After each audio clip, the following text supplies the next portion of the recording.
everyone. So in the last video we have discussed our short story, The Girl Who Spreads Light, and we already saw who our narrator is, that he is a wanderer, and we saw him describing some scenes and sights around him, and we already saw him talking about a girl, the girl who spreads light, and we stopped right there where he was about to describe their first meeting, his first meeting with this girl who spreads light.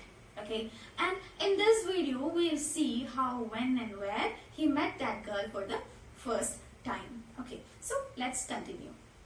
That day, the day he met that girl for the first time, he barged into almost all his friends, and he had a secret intention in his heart. He is not revealing that right now, he's not revealing that here, but we'll see that later in the story. And he bid farewell to all of them, and even though his voice faltered, they believed him. Why? Because they knew that he is not that kind of person who will stay at one place for a long time. Okay, and he even told him that we are not going to meet in the immediate future. And then he remembers that he visited every nook and corner of that city, the city where he's staying right now.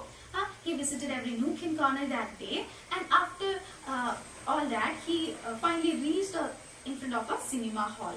Okay, after idling there for a while, he decided, why not watch a movie?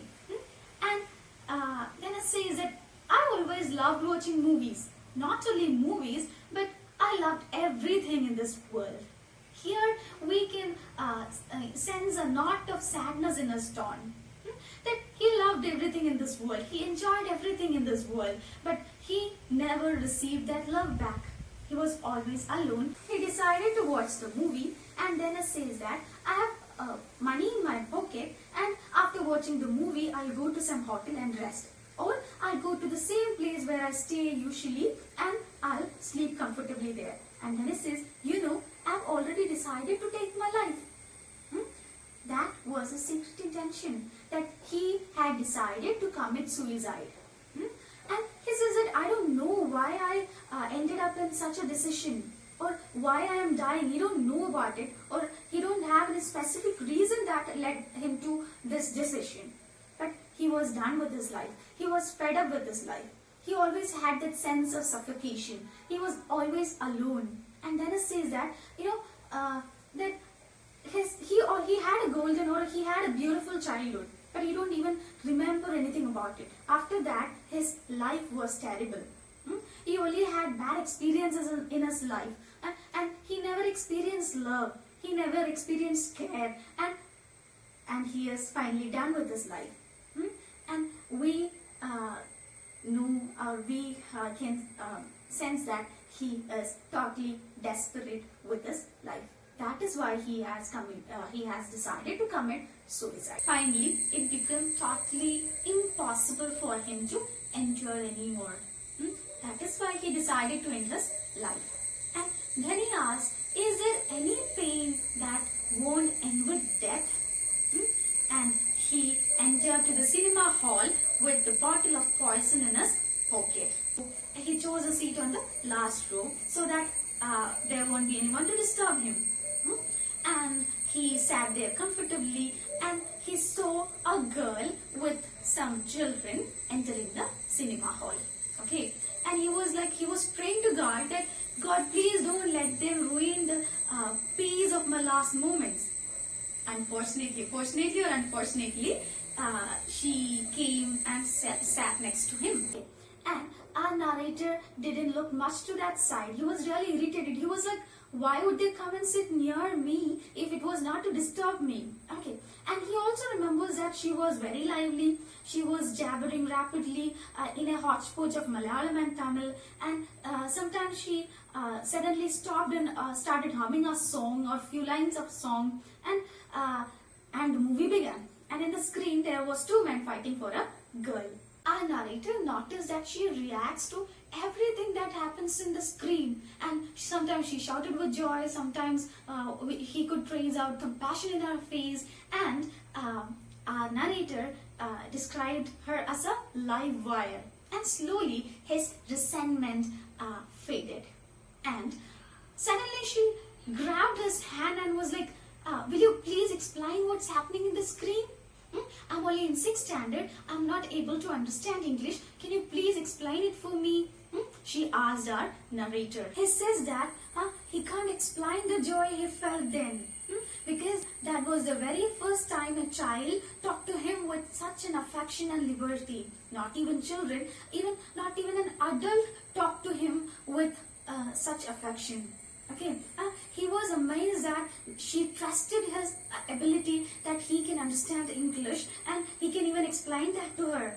And he says that I was dressed in shabby, cheap clothes, and he hadn't even combed his hair, but she didn't care about anything. That was the very first time in his life where he had experienced that acceptance. And he says that in the world of that girl who spreads light, there is only eternal sunshine and there is no room for darkness.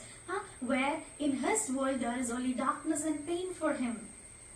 And then he remembers that she even sang a song for him, and she shared chocolates and they had friendly talk, and he could connect with that young girl.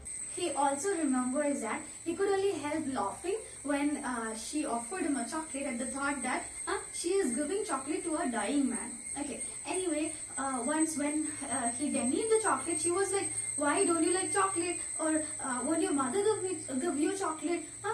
He was, like surprised, and he was amazed and was amused at her talking, or the way she talked with him. Okay, so anyway, finally the movie came to end, and she was very sad that the movie ended. And then she asked him, like, "Will you come for the next movie?" Then he answered, "Okay, I'll come if only my mother permits," and they laughed. And finally, they bid farewell to each other, and he felt that pain, maybe because that was the very first time he talked to somebody in such a good manner, in a friendly manner. Okay, and then he watched her walking away, and he walked back home. Okay, on his way back home, he felt that he is walking into an open ground after being shut in a dark chamber for a long time. A transformation was happening within him. Okay, he was changing. Something new was, being created. A transformation was taking place. That night, he didn't commit suicide. He didn't take the poison. Okay, and a year later, he is right now sitting under that casuarina tree, remembering all these things, right? Okay, so he is not yet settled down anywhere, but he is not concerned about anything. He is no longer concerned about what others will say and think about him. He is not concerned about his past, his present, and his future. Okay, he is not worried about anything. And he says that, "I'm sure that I'll meet this girl again in my life." And he end his narration by saying that we'll all meet each other in Crossroad. And he says that, "Please don't walk away." And please remember, my dear students, we may not be having lakhs or crores to share with each other, but we can share happiness. We can at least smile at the people who we come across every day. We might be able to make a change in their life. We might bring them back to life with our single smile.